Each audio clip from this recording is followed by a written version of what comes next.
Minister of State, Mr. Alvin Tan.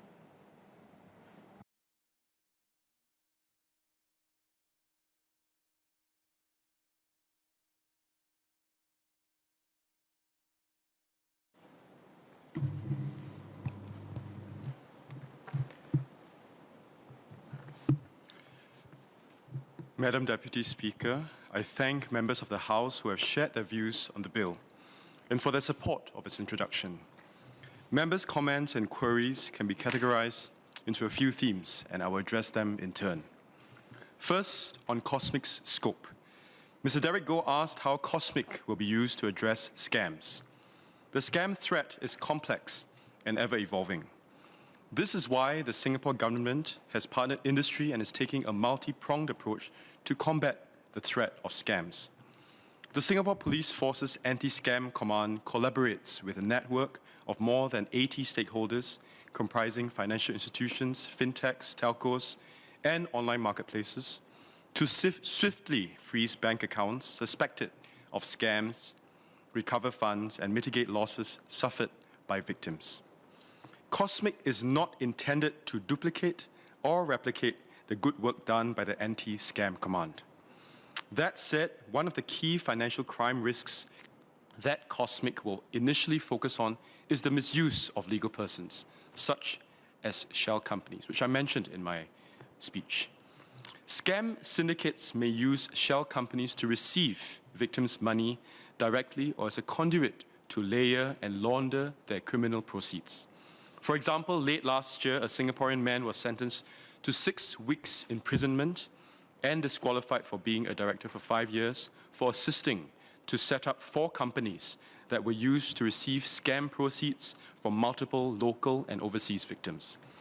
COSMIC will enable financial institutions to share relevant financial crime concerns on such suspicious accounts and transactions relating to shell companies with one another, if the thresholds are met. This is so that the financial institutions can take the necessary mitigation measures and alert the authorities. Mr. Louis Ng had asked if the scope of COSMIC will be expanded to other risk areas, including wildlife crime. And I know we talked about elephants, rhinoceroses, and pangolins. However, in the initial phase, COSMIC will focus on the 3 risk areas I mentioned, which have been identified for prioritization through our continued risk surveillance. Keeping this focus would also allow participant FIs adequate time to familiarize themselves with this new information sharing paradigm. Thereafter, MAS will consider expanding COSMIC scopes to other key risks. Now, Mr. Derek Goh asked if COSMIC may be less effective at the start, with only 6 banks as its initial participants. Mr. Goh also asked about plans to include fintech and other digital payment firms on COSMIC. Mr. Leon Pereira asked about the inclusion of smaller offshore and private banks in the initial phase of COSMIC, given their potential exposure to financial crime risk. Mr. Murali Pillay noted that as COSMIC expands to include more financial institutions that have lower compliance capabilities and capacities may unfairly leverage off financial institutions which do. Mr. Don Wee also asked if criminals may use financial institutions that are not on COSMIC to circumvent detection. Please allow me to answer these questions together. Now, I mentioned that COSMIC will initially focus on the misuse of legal persons, as well as trade-based money, trade-based ML, and proliferation financing. Now, these risks manifest themselves in the commercial and SME banking space, of which the initial 6 participant banks have significant market share. Fintech and digital payment firms are not currently operating at quite the same scale. However, as I mentioned in my speech, MAS will consider expanding the scope of COSMIC to more banks and other financial institutions in other phases or future phases. Ahead of this, MAS will continue to work with the industry to improve their capabilities, including using data analytics to enable their potential participation in COSMIC. MAS will closely monitor the potential risk migration to financial institutions not yet on COSMIC, so outside of the 6 banks. And we will take preventive or supervisory measures as necessary. On Mr. Derek Goh's question as to whether any backtesting has been done on past cases that Cosmic could have detected, MAS has indeed conducted backtesting of potential ML, TF, and PF cases with participant FIs as Cosmic was being developed. And this is to refine the high-risk indicators, or, as I mentioned, red flags, and also our threshold criteria. Now, MAS will continue to work closely with participant FIs to track Cosmic's effectiveness and to make the needed adjustments on an ongoing basis. I'll move on to safeguards and confidentiality of Cosmic information, which is of interest to members. Mr. Donwy asked how sharing information on Cosmic will interact with the data protection requirements in the Personal Data Protection Act 2012, the PDPA, and banking confidentiality obligations in the Banking Act of 1970, the BA. Mr. Louis Ng, Mr. Don Wee, and Mr. Leon Pereira asked about the strict safeguards to protect information obtained from Cosmic, including those related to cybersecurity. Mr. Derek Goh also asked about the roles and responsibilities of the participating FIs and MAS in the event of a cybersecurity incident on Cosmic. Now, the bill seeks to strike a balance between protecting the privacy of legitimate customers and also preventing criminal abuse of this protection to conceal serious financial crime. The bill will permit sharing of information between financial institutions for financial crime prevention and detection purposes within tightly circumscribed parameters. Participant financial institutions may share Cosmic risk information as permitted under the bill, despite any restrictions that may be imposed by any written law or contract. Customer consent will not be required for sharing on Cosmic. These overrides are necessary. Why? Because criminals are unlikely to agree to allow their information to be shared. The bill will also disapply sections 21 and 22 of the PDPA, which relate to access and correction of personal data. Financial institutions will, however, still be required to take measures to ensure the accuracy and completeness of the information shared on Cosmic under the bill. I will elaborate on this later. Now, to clarify Mr. Leon Pereira's query, Para 13.4 of the MAS Notice 626 allows a bank to collect personal data, whether by itself or through a third party, for the purposes of complying with the requirements of Notice 626. For example, in the conduct of customer due diligence. Now, this is different from the Cosmic initiative. You asked about the differences between 626 and Cosmic, because Cosmic seeks to allow participant FIs to share customer information with one another. Now, the safeguards of and for information shared on Cosmic apply at two levels. First, MAS is the owner and operator of the Cosmic platform, and MAS will ensure that Cosmic information is exchanged and stored securely with strict cybersecurity measures, which include data encryption. I mentioned this in my earlier speech. I also mentioned that these controls will be subject to audits, both internal and external, to ensure their effectiveness. Second, at the participant financial institution level, they are likewise required to adopt strong safeguards, such as allowing only a small group of financial institutions' authorized officers to access Cosmic, and also sharing Cosmic risk information only within the boundaries permitted by the bill. Now, these MAS-regulated financial institutions are required to institute robust controls, including cybersecurity and data protection controls, to prevent information security breaches. MAS will closely supervise participants' adherence to these measures and will take firm action for any lapses, including breaches which result in customer information leakage. In the event of a cybersecurity breach, MAS will work closely with the FIs to promptly remediate the issue and conduct a post-mortem to assess the need to whether to tighten the defenses further. Next, on the effectiveness of voluntary sharing and how we can scale up this sharing. Mr. Yip and Mr. Murali Pillay asked about the incentive for banks to voluntarily participate in Cosmic. Now, Cosmic is built upon the foundation of the positive experience of sharing between CAD, MAS, and banks under the AML CFT Industry Partnership, ACIP, where the six participant, or which the six participant financial institutions are members of. Now, case-specific information sharing under ACIP on a smaller scale than what is envisioned for Cosmic has already fostered mutual trust. The six participant FIs are keen to build on these early efforts to continue and expand the sharing through Cosmic. Now, Mr. Yip and Mr. Derek Goh were concerned that banks may have varying levels of AML, CFT policies and risk appetites on when to share information on Cosmic.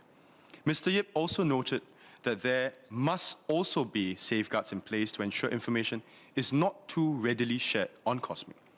Mr. Leon Pereira suggested that there should be sufficiently prescriptive and granular guidelines on when FI should share information on Cosmic. Mr. Derek Goh asked if this initial voluntary phase could be shortened, given the rapid innovations in financial crime. Mr. Murali Pillay also asked whether the Cosmic framework addresses financial institutions that are too conservative or obstructive in rejecting requests for information, and whether there are penalties for this. Mr. Leon Pereira also asked how frequently the red flags and thresholds would be reviewed. If I could reference my speech earlier, I explained how MAS has worked with the initial six participating banks to develop clear and objective thresholds for sharing information on Cosmic, as well as expectations on engaging customers. This will ensure that sharing is purposeful and the legitimate customers are not unduly affected.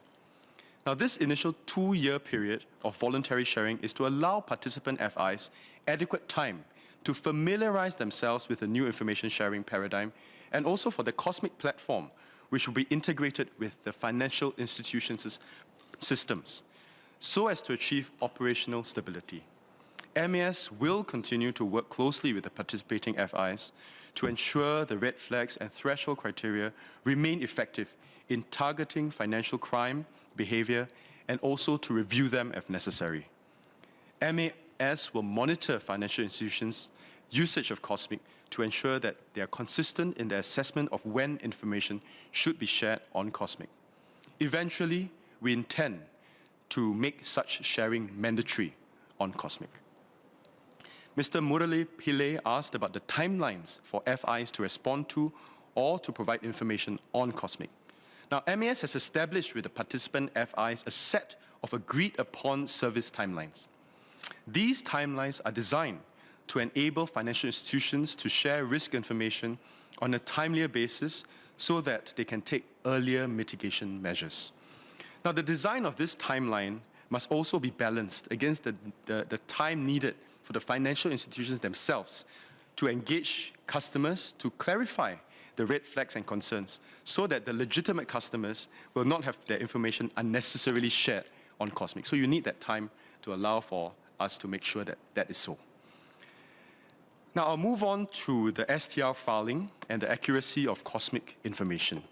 Mr. Yip asked about potential overlaps between financial institutions' obligation to report suspicious transactions and to also share information on Cosmic.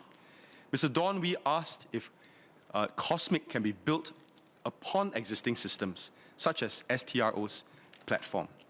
He also asked if MAS is funding the development of Cosmic and whether participating FIs need to pay any fee. Now, sharing of information on Cosmic is meant to strengthen the financial institutions' ability to collectively detect potential bad actors when stipulated red flag thresholds are crossed. Information sharing under the request or provide modes will take place even before the threshold for filing an STR is crossed. Now, this will allow more holistic understanding of customers exhibiting sufficient red flags and more timely management by the financial institutions. If the financial institutions subsequently file an STR, the deeper insights gleaned from Cosmic and included in the STR will be more helpful for law enforcement. As STRO's platform is used by a much wider pool of both financial and non-financial institutions to report suspicious suspicions relating to financial crime activity that have been established on reasonable grounds, it would not be appropriate to integrate the STRO platform with COSMIC.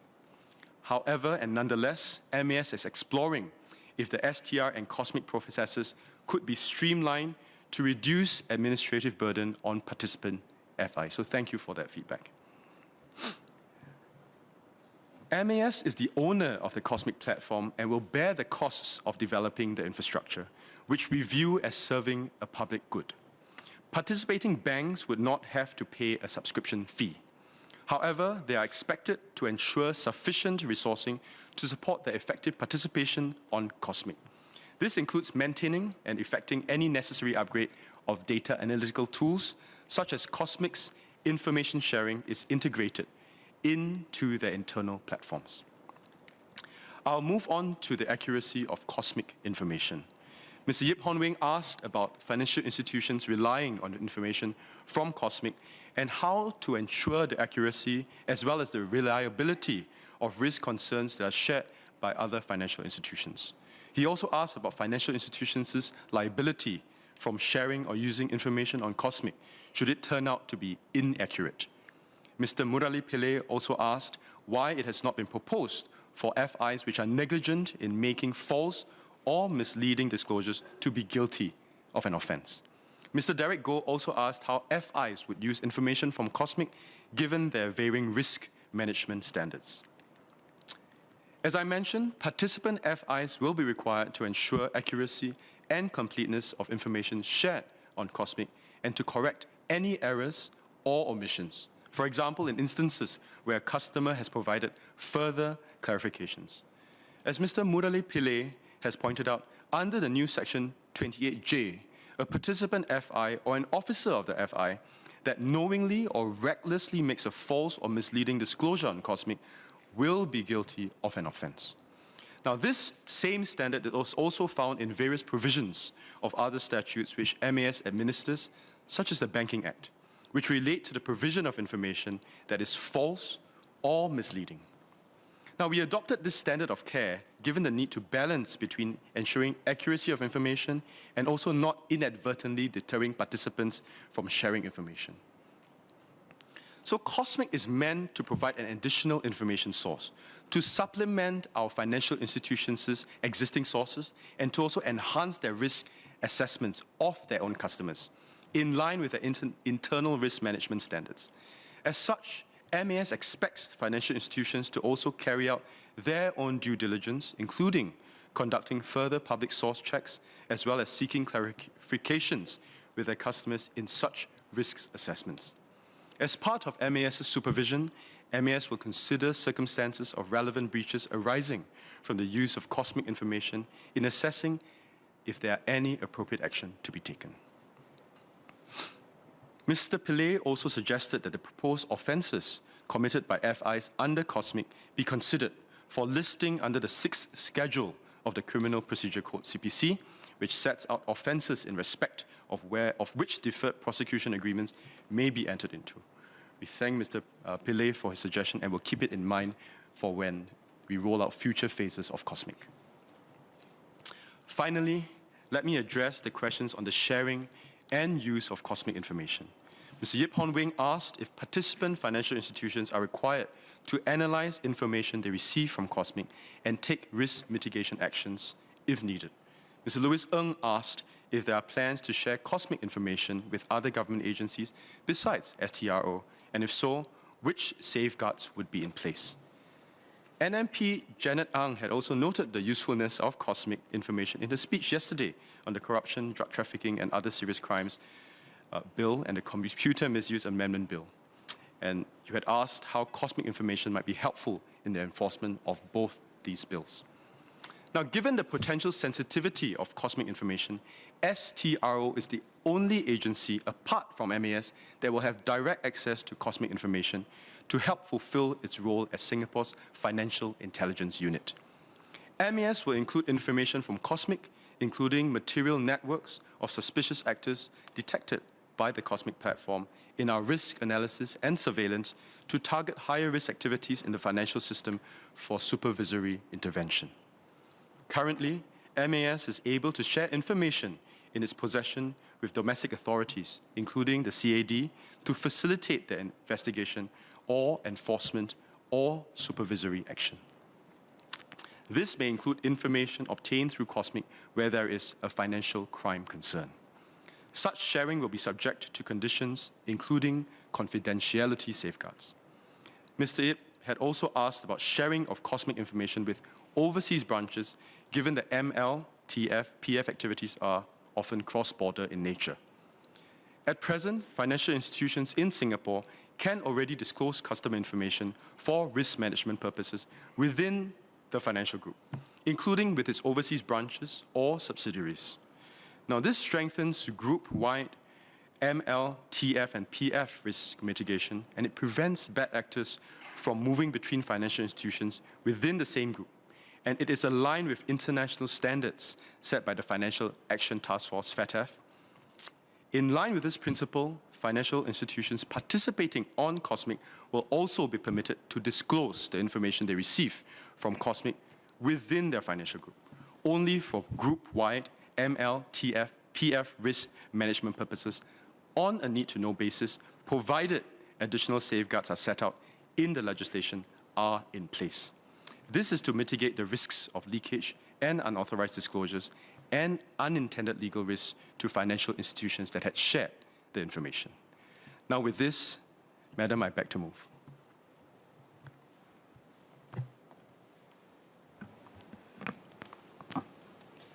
The question is that the bill be now read a second time. As many as are of the opinion say aye. Aye. To the contrary say no. I think the ayes have it. The ayes have it. Financial Services and Markets Amendment Bill. Committee stage what day? Now, Madam, I beg to move that Parliament will immediately resolve itself into a committee on the bill. The question is that Parliament will immediately resolve itself into a committee on the bill. As many as of the opinion say aye. Aye. To the contrary say no. I think the ayes have it. The ayes have it.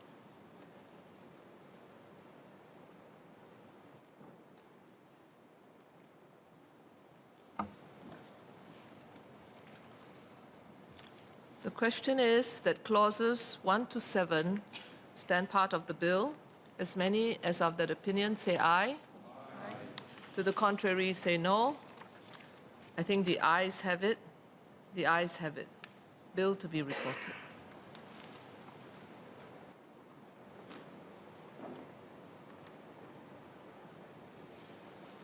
MOS Alvin Tan. Madam Deputy Speaker, I beg to report that the bill has been considered in committee and agreed to without amendment. Third reading what day? Now, Madam, I beg to move that the bill be now read a third time. The question is that the bill be now read a third time. As many as of the opinion say aye. Aye. To the contrary say no. I think the ayes have it. The ayes have it. Financial Services and Markets Amendment Bill.